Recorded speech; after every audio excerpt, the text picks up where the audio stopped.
Champions School of Real Estate. I'm Rita Santamaria. I'm the owner, founder of Champions School of Real Estate, and I thank you for your business. We have our campuses today, certainly in Plano, because they're all rooting for Colleen Frost here. And then we have our campus in Austin, rooting for Deep Parikh here. And as well, we have Fort Worth, San Antonio, our 3 campuses in Houston. Our online people are on board watching, as well as our wonderful live broadcast. And today you're going to hear from 2 really exciting champions. And the stories they have to tell, we've been talking now for about 20-30 minutes, and I'm not sure an hour is long enough for all the good stuff that we're going to hear today. But I know you have your iPads, I know you have your note paper out, and you're ready to certainly take some great notes on what these 2 champions have to say. I want to do just a little shout out to Kimberly Didelowitz, the president of our company. Hello, Kim.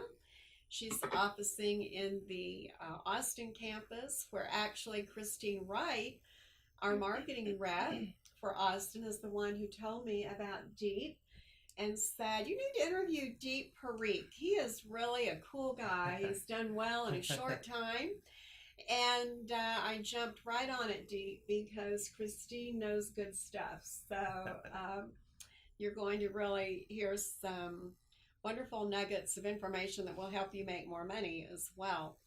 So let's just get started this morning. And I want to, first of all, do a formal introduction. Colleen Frost, who is the owner of Colleen Frost Realtors. Her office is in the old historical part of downtown Plano, which I know well. Yeah. Started my real estate career out in Plano. I was telling her that. And she's been in business for 8 years. And my goodness, if you get profiled in Big D Magazine, you've made it. And she is in Big D Magazine as one of the top agents. When she started out in real estate, she was Rookie of the Year.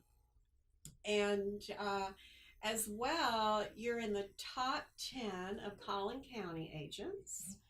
And she's also in the top 50 of the entire Metroplex, which is humongous, Colleen Frost. We are so proud to be able to call you one of us, one of our champions.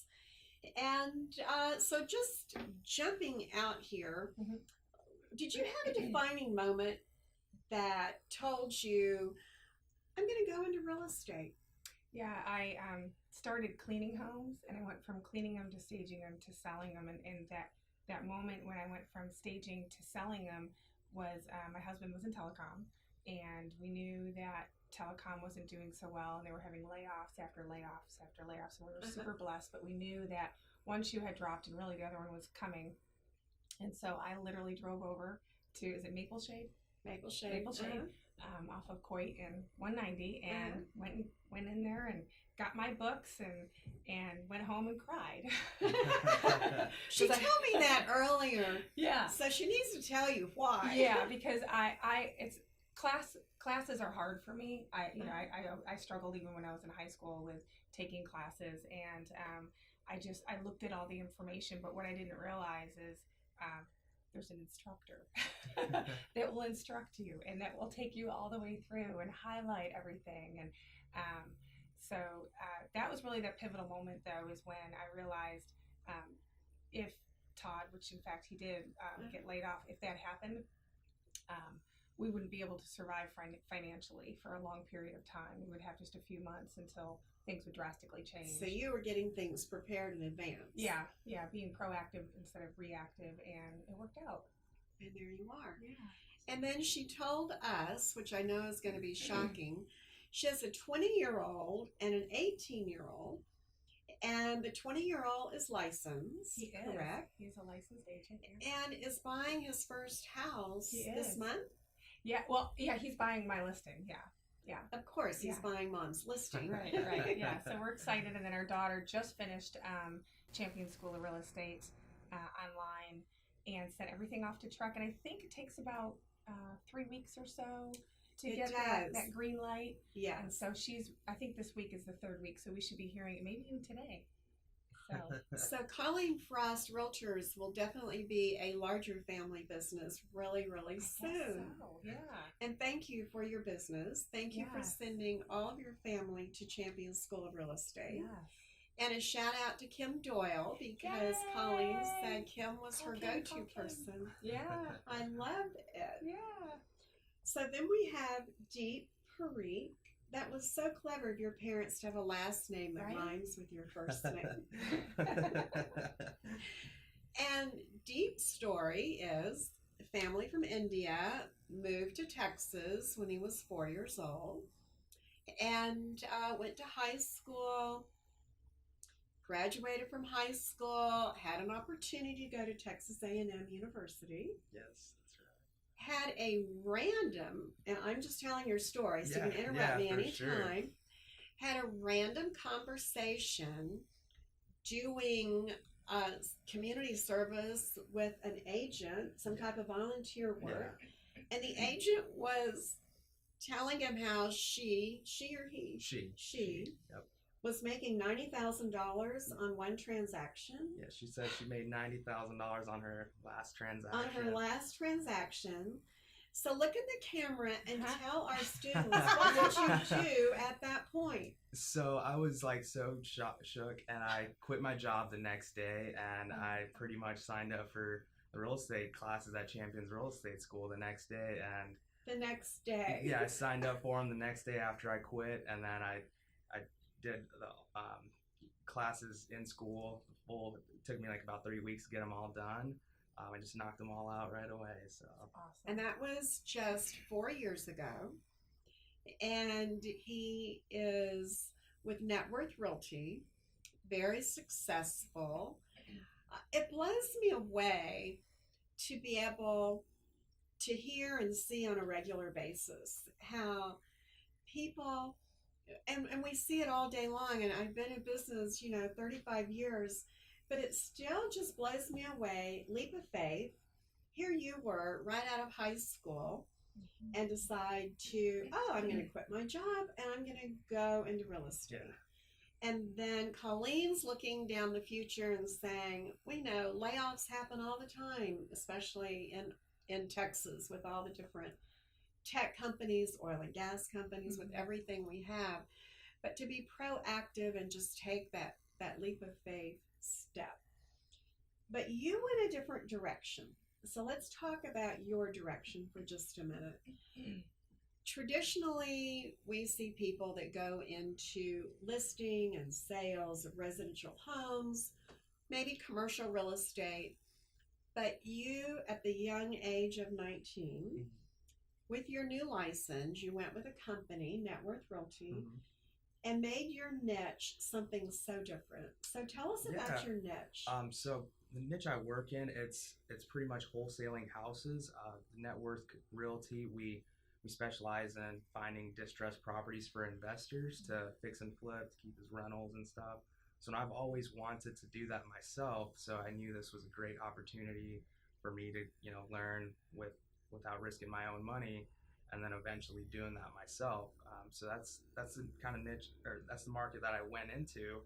I've never done a listing or anything like that. I just looked for distressed properties and try to sell them to investors.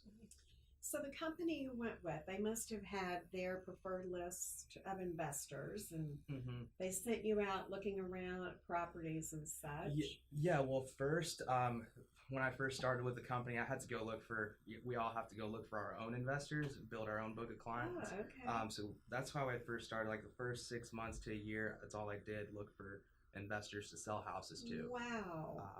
So yeah, like the first day I started. It's tough.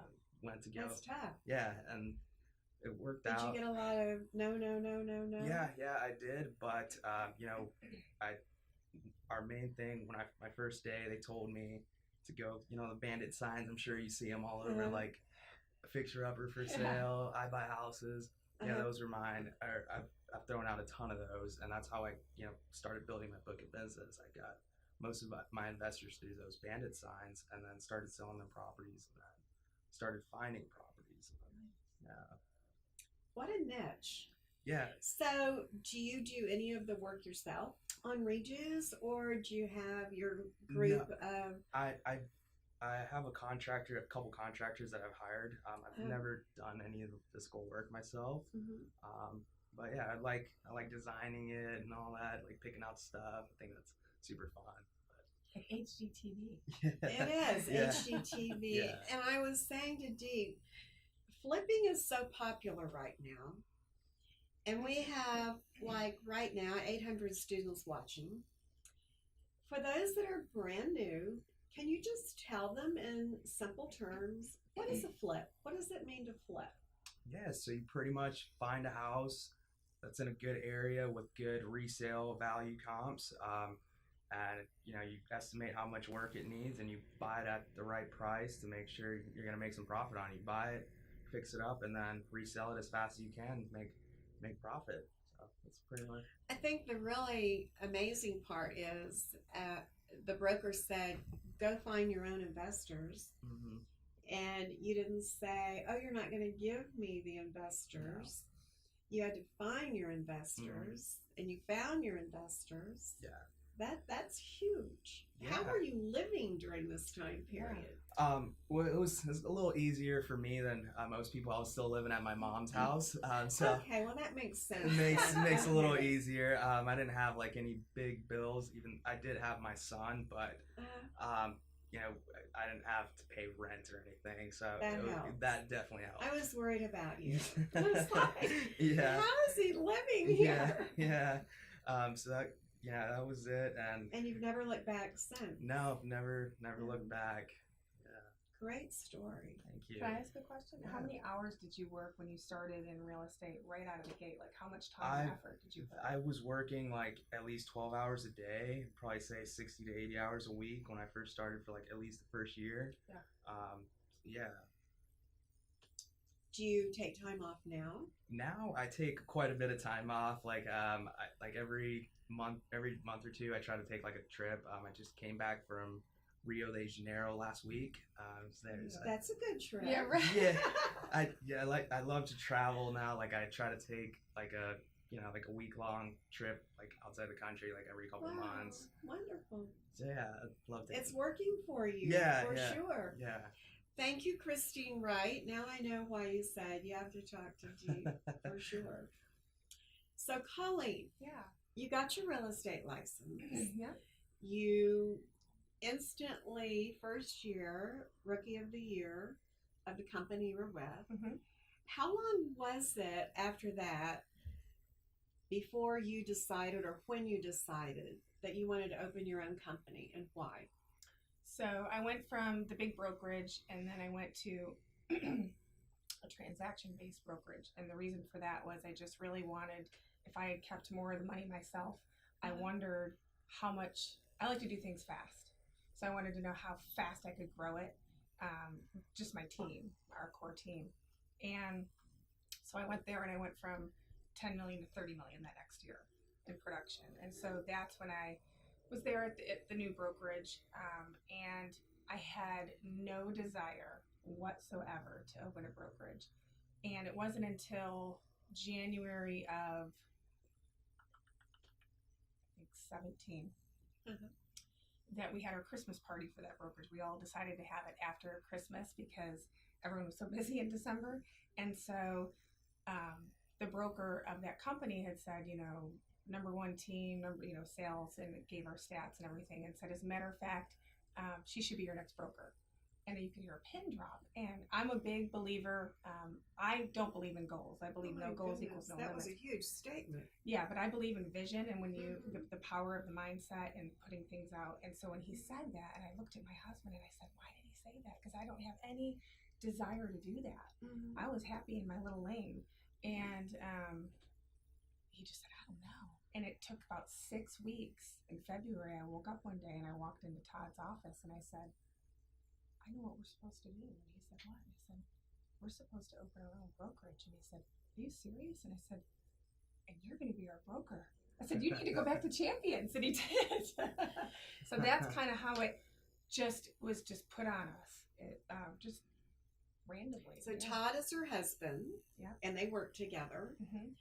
And He's my so boss. you walked into Todd's office and said, Yeah. this is how we're going to put our company together. You're going to be the broker. Is that what you said? I did, because to be a broker, you need to, and I remember this from my last broker, the initials LAST. You need to listen, apologize, find a solution, and thank. And you need to be very calm. I love that. And I love don't it. have all those qualities. And I recognize that in myself. And I've got many faults that Todd has many strengths. And so he is the broker of our Sounds office. like your strength is listing and selling. That is your focus. Yeah. And Marketing. staging. Yeah. And staging. Yeah. I mean, you were cleaning houses and staging. Yeah. And she was telling me that she noticed when she was cleaning houses and staging, the houses that were staged always sold faster than the ones not staged. Correct. So I'm going to put a plug in here. We have a great staging course at Champions School of Real Estate. Yeah. It's called CHMS. It's a one-day course. We know that works, but it sounds like it's a natural for you to do staging. Well, and it's important. I think it's very hard. I now have my friend who does the staging for us because, but in the beginning, when budgets are tight, it's very hard to go and take a listing and the client loves you. It's an emotional roller coaster. They love you.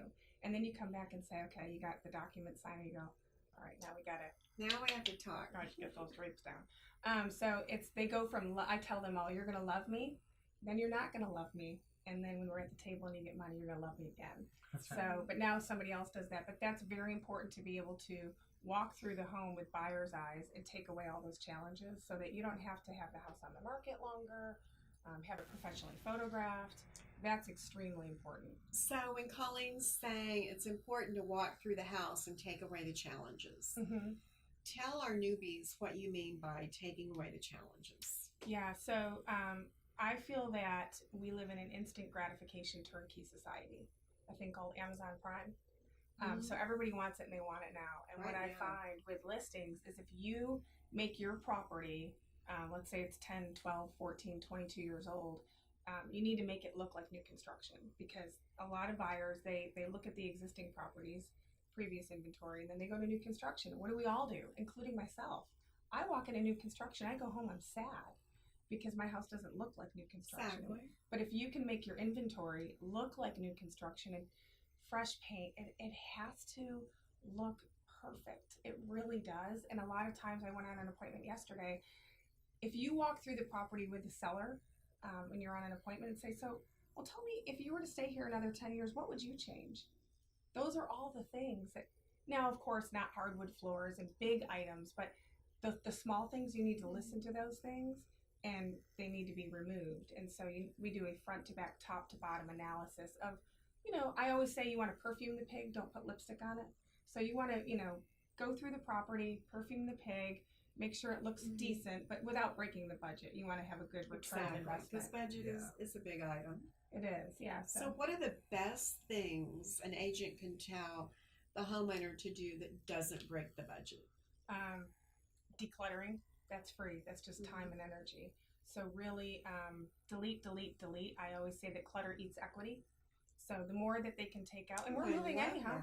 Yeah, we're moving, right? Yeah. So let's just box it up now. Right. And put it in the garage, but not near the electrical panel or the hot water heater or the rain dial. But get rid of all that stuff now. And if they can, what's a great tip? Magic erasers. I feel like every parent, you're a young parent, should come home from the hospital with their babies with magic erasers. Do you know what that is? No. So Mr. Clean, the bald guy that Mr. Clean, he has these magic erasers, and they're little white sponges that you just wet, and you can go around and touch up everything. So the little kids' handprints that go up the cream My wall? daughter told me about those. Yes, they're amazing. So magic erasers. Magic erasers. Yeah, Help decluttering. a lot. If they can afford to put new carpet in, if it's stained and really worn, people don't want to move into a property where there's 14-year-old carpet that's stained and worn, and that's important. it's new car smell. You know, when you get your car washed and they give you that air freshener and you get the new car smell and it smells good. Yeah. You know, people, they remember that. So I would say definitely those two So tips. Colleen is telling us, be sure when you're talking to the seller that you're honest with them. Mhm. We know it's just a good practice to wait maybe till after you get the listing sewn up. You get the name on the dotted line, and then you go through the list of what needs to be decluttered. And I love it that clutter eats equity. That's a great thing to remember. But decluttering, that's also in the course. It's an easy, simple thing to do as far as not costing money. Of course, it costs you time, and a lot of people haven't done it while they lived in the house because of time. But those are great, serious conversations that our students need to have when they're on their first listing. Yeah. So now you're experienced in real estate, both of you. You certainly have a success reputation. What were some of your fearful moments that you might be able to share, especially with our new people? If you look back in the last 4 to 8 years, what were the things that you feared jumping into real estate, and how did you overcome those fears? Did you have any fears? Yeah, my fear when I jumped into real estate is that I wasn't going to make any money. I thought I was going to, just do all this work, and I felt like, I wasn't going to make money for a long time. I really thought I was going to make good money for like the first year. And then I just, like, whatever my boss told me to do, I just did extra. Like, if he told me to throw out 50 signs, I'd go throw out 100, and I'm determined to make it happen. That's kind of. That's a great philosophy. I mean, we try to tell people to do what you're doing. Yeah. It's amazing that he had that self-determination, that he said if his boss, his broker, told him to put out 50 signs, he put out 100. I mean, but you have a lot of self-confidence then. You have self-confidence. I did. I had a kid to take care of, so I knew I couldn't fail. I was like, I can't do this. I have to do whatever it takes to, make money in this industry. I went all in. I, quit my job and everything, so I have to do it. So how long was it before you did see some income? I made my first sale like within, I think, like the first, second, or third month. So, yeah. Excellent. And then after that, it's just started.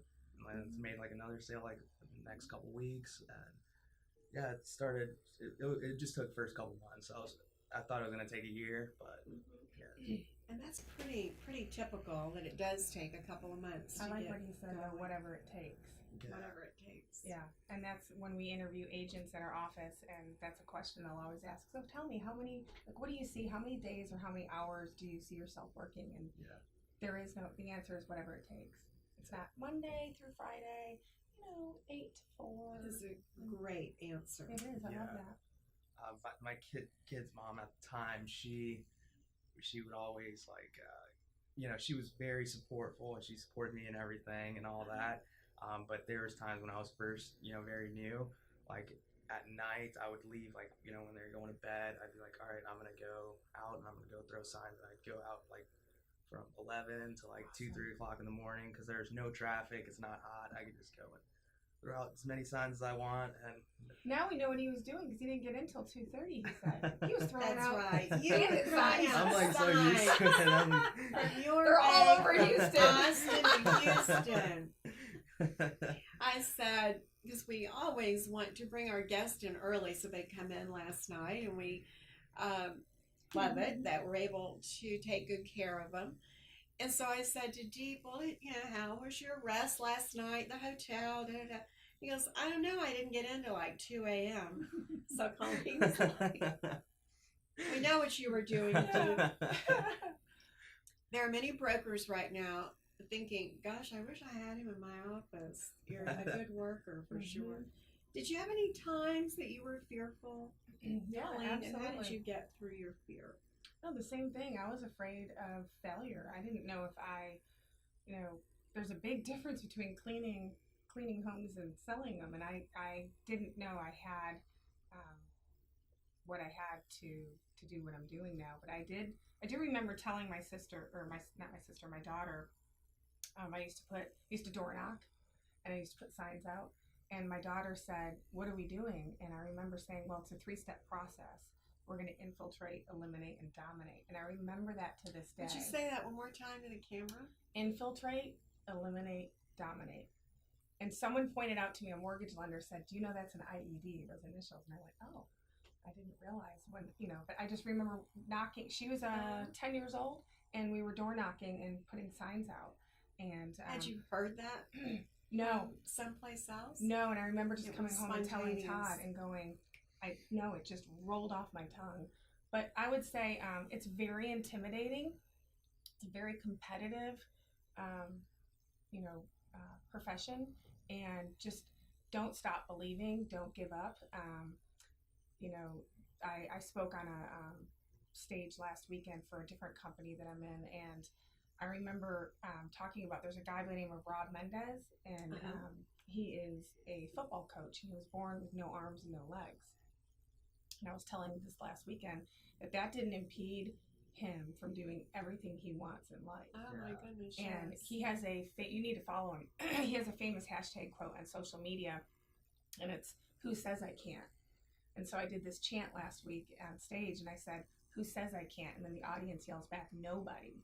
So that's the advice I would give is, it's so easy to quit. It's so easy to throw in the towel. Mhm. Don't push through like you did. Give it whatever it takes. And don't let anybody tell you your worth. Don't let anybody impede what your dreams are, and just, you can do And it. go for your Yeah. dreams. Yeah. And the fear is real. Yeah, for It's sure. real. Yes. Yeah. Definitely. Every interviewee that I've had, I love asking that question because I get really great, insightful information.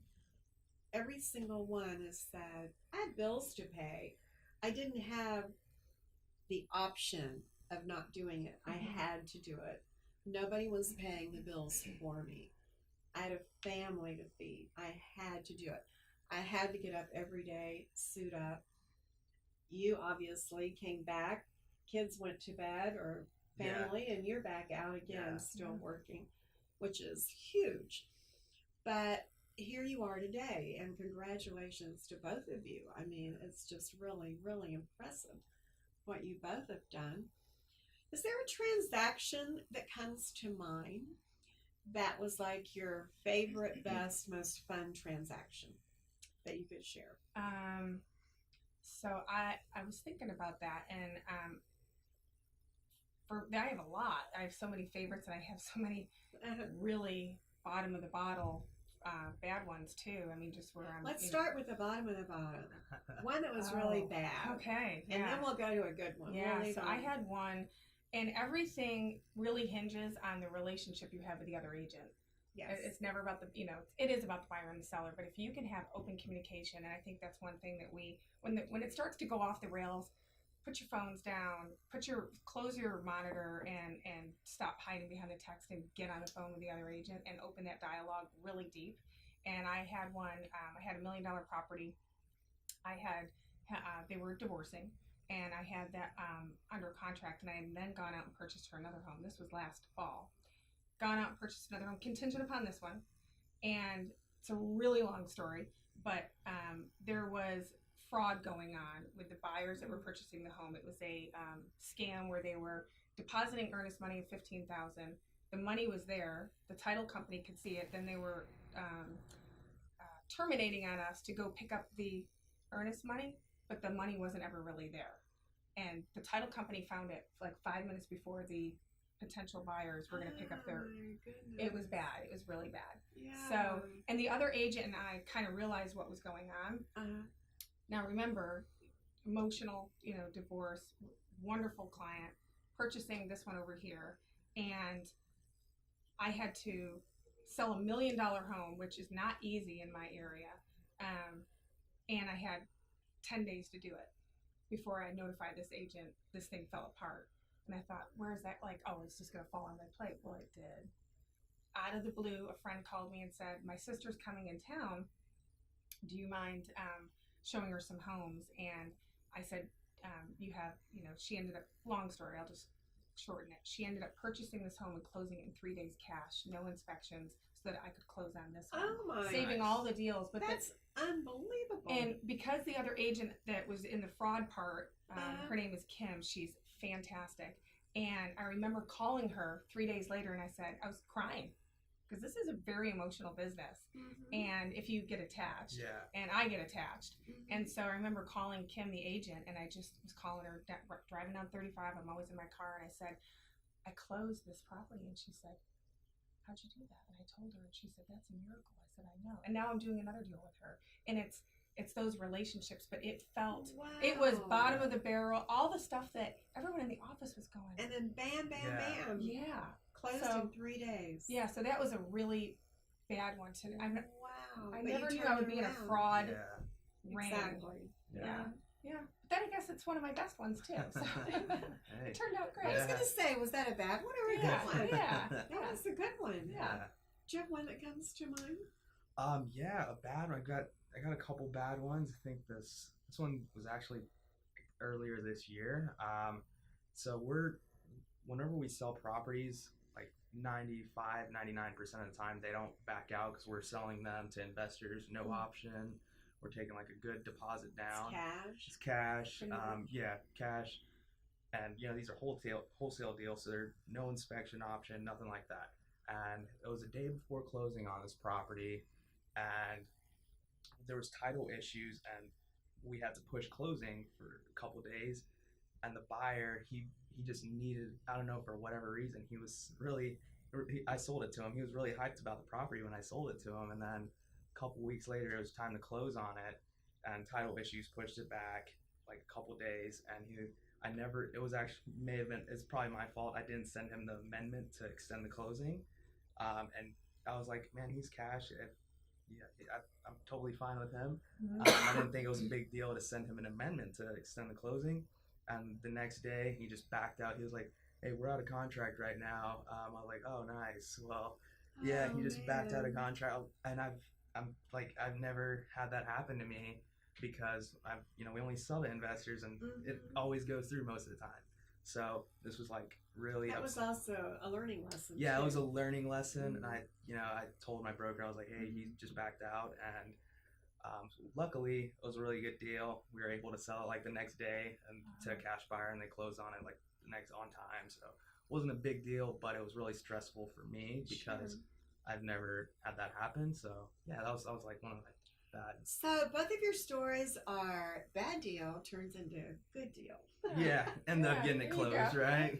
I think I need to get to the investing side though, because stuff falls apart all the time on my side. I think it's good people. I think good people, and you can tell they are both good people wanting to do the right thing. But to have most of your transactions being all cash, and I know you got your loan officer's license also because you've learned about funding and lending. What are you doing with that? Yeah, so our company, NetWorth Realty, they also have a sister company, 212 Loans. So sometimes our clients, they can't buy, like our average house price in Austin is $400,000 now. They can't always buy it cash, so we do offer hard money financing. It's pretty much just like cash, but it's not like a conventional loan or anything. Quick closing, high interest loans. So I got my license to be able to sell my clients loans on top, like if they need a hard money loan to buy a property from me. So you've really been doing a lot of business education outside of the university, but in your job. Yeah. And you've learned a lot. Yeah. It's obvious. Yeah, for sure. So when you have new agents that come to your office, what information do you tell them as far as what they need to do to get started with their career? Because we know with the majority of our business at Champions School of Real Estate are new people going into residential sales. And they always wonder, well, what can I do from the get-go to help myself get going? What advice would you give them, Colleen? Immediately tell everybody I believe that if you're not visible, you're invisible. So you need to make sure everybody knows that you're visibly a real estate agent, and you need to, be top of mind. So you need to tell everybody when you're. And I do a lot of social media. So you take everybody on your journey every day when you leave Champions. Go online, and if you really want to push it and you're good with it, do video. Do live video and tell people I just left Champions today and I learned this, this, and this, and get everybody who loves you and rooting for you, because people who love you want to see you win, and get them excited about your career path. So when you come out, you can immediately start taking buying and listings and immediately get going and hitting the ground running, and just immediately, if you don't already have a Facebook business page, start building that. Build it today. Don't wait until you've hung your license somewhere. Start now. So when you're visiting, do you take new people at your company or mainly experience? We have a big little program, we call it, at our office. I've never been in a sorority. My husband was in a fraternity, and you know how you have a big brother and a little brother. Right. So we have, if you're a little, then you have a big watching over you for your first 4 transactions, just so you get your legs up underneath you. And gives you that confidence. Yeah. So you're not stumbling, going, Sure. I don't know what to do. Yeah. What's a CMA? Yeah. So let's talk about some basics in real estate, especially what we talk about in our marketing classes on what to do to get business. And just a couple of questions. Are you a believer in open houses? Do you open house? Do you do open houses in your office? How do you feel about those? There's no right or wrong answer. Yeah. I personally, I'll go both ways. My first year in real estate, my first full year in 2012, I made $80,000 on open houses alone. Excellent. On open houses alone. On open houses alone. Man. Yeah. So do they work? Yes. They work for the realtor. Do they work for the seller? Not really. So when I'm all on my listing appointments, I'm very transparent and very honest with my client. And I say, and I literally have a sheet that says, should we do an open house? They get to make that decision. If they feel that they want one, I'm happy to do one. We've got 50 agents in our office now. But I believe that open houses make my client more vulnerable than they provide value. So that's on the listing side. But as a new agent, yes, fantastic. Do the listing. Yeah, as many open houses as you can. Now, what about warm calling, which we used to call cold calling? Do your agents do any kind of calling?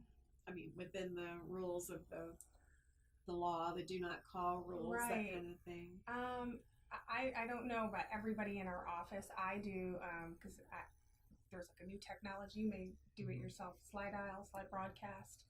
So slide broadcast is where we have our database, and my database, my CRM, is which is your retention management, where you have all your clients in.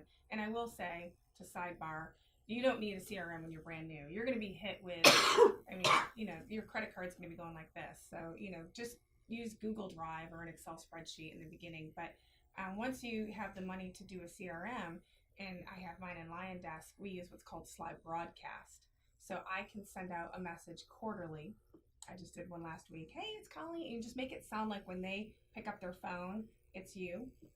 So you don't say their name. You just say, hey, it's Colleen. I wanted to let you know there's a great free music event this Friday down at Clyde Warren Park. Great place to take your dogs and your loved ones. And did you know this summer, if you're looking for a free thing for your children to do, why not take them over to the Fort Worth Mint? So I give them, it has nothing to do with real estate. It's like a public service that your neighbor's calling to remind you. So that's kind of my warm call, because I feel like we're so busy. And I'm not talking us, I'm talking people in general, our clients. And they know when you call and you go, hey, I was just calling to say hi. And they're like, and then you close with, if you know anybody in the next 90 days looking to buy or sell. They don't want to be sold. So I just provide value of maybe in March, the ACs are going to be starting to turn on, and give them your preferred vendor to have a service call for $85 or something like that, giving them a value. So that's what I use for warm calls. For sure. While you were talking, I glanced to the side because we have some live chat going on. And a couple of questions that I wanted to bring forward is this one person said, Colleen, you did $80,000 your first year. How did your second year go? And then when did you add people to your team? Okay, yeah, that was just in open houses. So I realized, and everybody's different, I realized that I'm not really good with buyers. I have some buyers, but I am very impatient. And so I'm like, okay, you want to see some homes? Here's 3, pick one. So you have to be very calm to be a buyer agent, and just very flexible and patient. And I lack that. So I hired my first team agent probably about 14 months into having real estate, my license, and she didn't like listings because Perfect. listings are hard. You know, listings, they're A lot of emotionally work. attached, and there's a lot of years, a lot of memories in that house. And they think, you know, we all think our daughter's the prettiest. Well, Right. maybe your son's the smartest. Well, maybe not. Not. So Look at much. the one down the street. Right. They may be equally or better. Yeah, and especially now with the market turning for Collin County, I believe our average day on market is around 75 days. So it's not, That's true. yeah, it's not, you know, list on Friday and poof. And it's So, gone on Monday. yeah, Mhm. so it was about 14 months in that I hired my first, and then about 6 months thereafter, my second.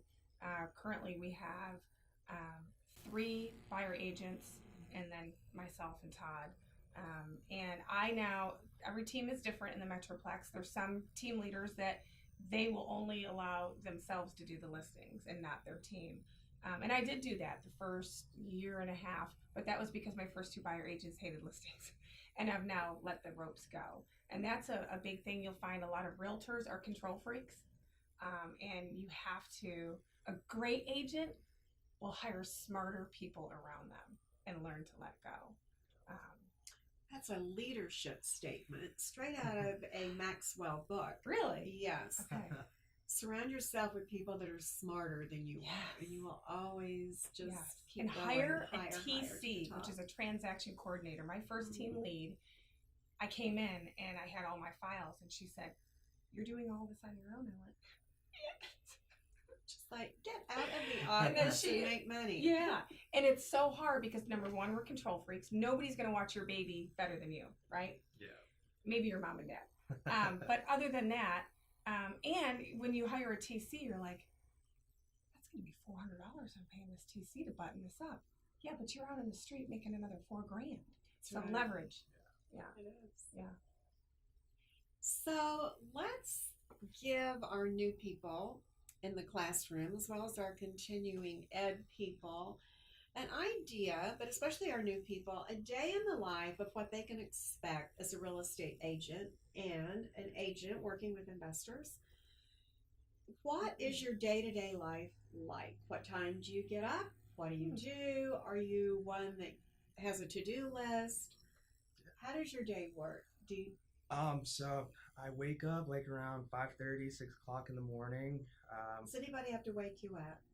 What was that? I knew the answer to that. I said, does anybody have to wake you up? No, not at all. But so I get up, if I have them that week, I take my kid to school, and then I start my day, go to the office, respond to all emails, check the hot sheets, see if there's any good properties I can offer on. I do some cold calling. I wouldn't say cold calling, but it's I try to call 5 to 10 agents, new agents every day. What do you say to those agents? I pretty much ask for off-market properties, and I give them my commission. I'm like, hey, if you have any off-market properties, you can keep the full 6% commission. We just want to offer on your property before it hits the market. And a lot of time, that's how I get a lot of my properties, just directly. That's very enticing for sure. Right? Yeah, and it's doubling their paychecks. So. It is. Yeah, I'm going to call you. Right? I know. Yeah. What's your number for everybody else? So that, and then I start. If I have any properties, I usually do have properties to go look at. I start, driving around, go and look at the properties, and then I send out like 3 to 5 offers a day, on whatever properties I look at, and then I'm in the neighborhoods. I'm looking for beat up houses. If there's people in the driveway. Now, let me interrupt for a minute. Is Yeah. there a certain percentage on what you offer for those properties that you start with? Or is it just based on you look at the property and where it's located, you know the area, So you decide right off if maybe the list price is a good price, and then you offer something. Like, Yeah. or is there a magic percentage? No, there are some magic numbers for like flips and stuff. If it's a flip property, we try to sell it at 80 to 85% minus the remodel after remodel value or of the remodel value minus repairs and stuff. For tear downs, it's a little different. We try to give them better returns on those. So it's strictly a numbers thing. What it's worth. 70%, 75% for tear downs. Then just offer them that. A lot of times we're offering over list price to try to buy them in a resale. Because you can see it's a really good resale. Yeah, for sure. So it's just kind of depends on. So you really do need a lot of relationship building between yourself and other agents. Yeah, because if it's a good deal and if it goes on the MLS. Our offer is most likely not going to get accepted because we need it cheaper than what most investors or most retail buyers are going to pay for the property. So we try to get them before they hit the market, and that's kind of how we do a lot of work. Okay, so that's how your day went. What time do you generally end your day?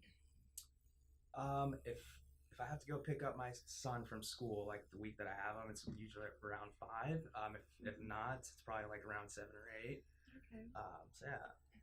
So it's a full day. Yeah, and I obviously I do stuff in the middle, like I take like a nice lunch or. You do? You eat? I take like a nice lunch and I relax. It's not like I'm working constantly the whole shoot! You just blew day. your entire reputation right there. So, have you purchased one of your own investment houses? Yeah. Oh, you have? Okay. I bought my first 2 like when I was 20 years old. Bought a duplex and a house to flip when I was 20, and then bought several since then. Was that just a huge decision for you? It was. Honestly, it wasn't like a huge decision because at that point I already knew, like I was experienced enough to know that okay, like these are good deals. Like if anything goes south, like I can immediately sell it to one of my cash buyers that would buy this thing. Okay. So I knew I didn't have. You had learned enough. And I didn't have 2 full years of the 1099 income to get a regular loan. So I was like, you know what, I really want to buy these houses, and I know I can't get approved for the conventional loan, so I'm just gonna do a hard money loan and swing it. If it works, great. If not, I'll sell it to one of my investors. He's an all-in kind of guy is what I'm learning. You're just a doer, and you're just like 100%. Yeah. And you're doing what you believe in. Yeah. Makes it happen. Yeah. So you're living in one of the houses that you found right now. Well, right now, I was living at my parents' house, and I've flipped several, probably like 5 or 6 by now. I was living at my parents' house until then. And people always say, "Why do you do that?" I'm like, well, I don't know. I like living at my parents' house. Right. My son would do the same thing. Like, I don't have to worry about dinner. Like it's pretty easy. And I finally moved out like last year. Got my own apartment. Is your mom watching today? I hope. She's at work right now. She's at work. Okay. I told her I'll show her, but. Well, you are a hard worker, so I know for her it was like a mixed blessing, maybe. Yeah. Because obviously it's not like you're just hanging out. You're just working. Yeah. But it's nice to have a place to come home at night. For sure. And relax a bit. Yeah, I just bought, I have a house under contract. I got it under contract like 2 days ago. I'm buying that one, a remodel, and I'm going to live in that one. Oh, okay. So you just bought another one. Yeah. Cool. Yeah. Good for you. Thanks. You're impressive. I know. So what's a day in the life like for Colleen? So my feet don't hit the floor until I've wished everybody on social media happy birthday. That's very important and impressive. Yeah. I hope you all heard that. The first thing in the morning, she goes to social media, wishes everybody a happy birthday. Yeah, just acknowledgement. Yeah. Just so that they know they're important. Really, just to recognize it's a them. simple thing to do. Yeah. For sure. And then I also, maybe not every day, but most days, watch motivational YouTube videos, because this career can, at least in residential, can eat you up and spit you out. So, and because I need sometimes a little dose of mindset, redo. So I watch a lot of motivational speeches, maybe for 15, 20 minutes while I'm drinking my coffee. And then it's game on, the feet hit the floor. And real estate isn't really what I do. It really is who I am. It's really become it's like just ingrained in me. I'm just overly passionate. I'm so passionate. Yeah. And it can, again, it can drive you crazy too, but I love it. I love the crazy. I guess I am crazy. But yeah, all day long we have. That's what all top producers say. Yeah. They love the crazy. Yeah, and I complain. Because it's up and down. My assistants would know because I'm like, oh my gosh, and I complain about it, but I can't imagine doing anything else. I thrive on chaos. It makes for an interesting day. Yes. So we Mondays we have our executive office meeting. We go over all of our files, listing appointments strung in throughout the week. Wednesday is when I'm in the office. We have what's called Frostmosis is our training. And so we have that every Wednesday where we have different vendors in, or Todd's teaching a class, or I'm teaching a class. Yeah. Frostmosis. It's like osmosis. So I do try, we don't take appointments after 5 o'clock. I've really learned how to leverage, buy back my time. And so it's very difficult, but I think people will respect you. And it takes time. In the beginning, I would take an appointment. It could be 10:30 at night on Thursday, done. But I can't do that anymore. And I think it just becomes, you've got to show people your value, and it starts with scheduling that appointment. So we don't do appointments after 5, unless it's an emergency or something like that, extenuating circumstances. But yeah, we don't really have a set schedule. It's whatever it takes. Every day is different. There's many times we're on the phone till 8:30 at night doing a repair amendment or something. I do love that option ends at 5 o'clock now, so that we don't have to be on the phone always late at night. And our weekends, Todd and I, we don't do appointments on weekends anymore. But we are always negotiating constantly. I still do the phones myself on weekends and watch over all of that. When you say you still do the phones yourself, do you mean phone calls coming into the company? Not into the company, into the team.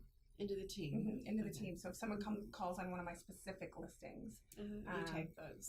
Yeah. Hey, I'm driving by such and such. What's the price on that? Things like that. Or they want to schedule an appointment. So I still do. I don't have anybody that does that on the weekends. And that's fine. I personal touch. You get to know what's going on. Yeah, I like to still answer the phone once in a while. Yeah, it's fun. For sure. Yeah. I can tell why they're both winners. They both have just the coolest gleam in their eye. It's just so professional, but happy, enthusiastic. What advice would you give to yourself now you are where you are right now, and looking back 4 years ago, 8 years ago, is there anything different that you might say to yourself, I wish I had done, or not worried about something? Is there any advice you would give to your younger self? Hold on tight. Our stories are a little bit similar. You graduated high school, and then you found yourself where you are. I'm wherever you are, and many realtors, and I remember this from the last owner of my company. Most realtors, and I mean this respectfully, we perhaps failed at something else in the past, or lost a job, and it's a great way to start a business. Every one of our students that walk in the door. Yeah, and there's nothing wrong with that. That's your past. You're not going there. So keep forward. In high school, one thing about me is there was about 250 kids that graduated in my high school in upstate New York, and I think I graduated, and I'm not kidding, I graduated like 245. I graduated with a 68 GPA. So don't allow your past to determine your value in your future, because you're not going there. Have a positive mindset. There's going to be days you're going to want to quit, throw in the towel. Don't. And really just keep moving forward and do everything every day to get everything you want. That is really powerful. Awesome. Colleen, thank you so You're much. welcome. So much. I have a book that I want to give each of you. But when you were talking about books that you need, because we all need as salespeople to read good, inspirational material. Have you read Leadership yet? No. It's by John Maxwell. It's his brand new book, and it's Leadership, Shift. And I love it because he talks about going from the soloist to the conductor, which has to do with building a team and surrounding yourself with good people. But you know, everything John Maxwell writes is inspirational, motivational. But you are such a great example of our industry. And I am so happy to have you here today representing the DFW area. Yeah, thanks for having me. And most definitely, Deep Parikh. Of course, thanks. What a joy to see for our new people that are fairly young, millennials, Generation Y people, that we have such a go-getter here. And for each person to find their own niche and to do it so well. But I loved your ending statement in that, you know, it's just find what you want to do and then don't give up on it.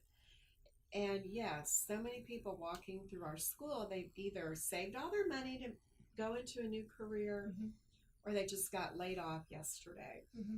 And you were so amazing to share with us that, you know, you weren't the superstar person in high school, but you're the superstar person in your career. Yeah. So it's whatever you determine that you can do. So over to you. Is there any advice you would give to yourself? I would say not to overwork myself, because I know when I first started, I was so determined to you know, be successful that I really overworked myself, and I kind of put off like going out and friendships and stuff, kind of put all that to the side, and then, you know, I didn't spend a lot of time with my girlfriend at the time and kid. I just kind of put all that off, and I overworked myself for like a good year or two. I'm sure it did contribute, and sure it did, but it did wear me out, and I wish I would have told I would tell my younger self, like, you know, relax, everything's gonna happen, like, you're gonna get to where you want. You don't have to, you know, work crazy hours just to do what you want, but it is definitely helpful. Okay, I want him to go with that advice because he didn't show up last night till 2 a.m. Right. Because he was working late and then got over to Houston. What a joy having both of you here today. I know you've seen in our campuses the Champions School of Real Estate new book, Successful Tendencies of Real Estate Champions, $14.95. We took awesome people like Colleen and Deep, and 13 of them are in the book with their stories. Volume 2's coming out with other amazing people in it. We hope and believe you two will be in Volume 3. You have great stories to tell, and we love doing that. So everybody, get Volume 1, read about our wonderful champions, like, you know, Rogers Healy, he's in this book. Yeah. So we're really excited about our Successful Tendencies of Real Estate Champions, and our new catalog is out for the fall with all of our courses in it for real estate, loan, appraisal, inspection, business etiquette, for all deliveries. And I thank you for being with us today for this hour. I thank you for your business that you give Champions School of Real Estate, whether it's the classroom, online, or live broadcast, or if you want to do a combination of all three. But my greatest joy today is being with Colleen Frost Realtors, and Deep Parikh, who's with NetWorth Realty. Is there a better name for a real estate company doing investments than NetWorth Realty? I mean, that was pretty clever. These two have just given us so much great information. Thank you so much. Thanks for having me. And thank you for your business at Champions School of Real Estate. Bye. you.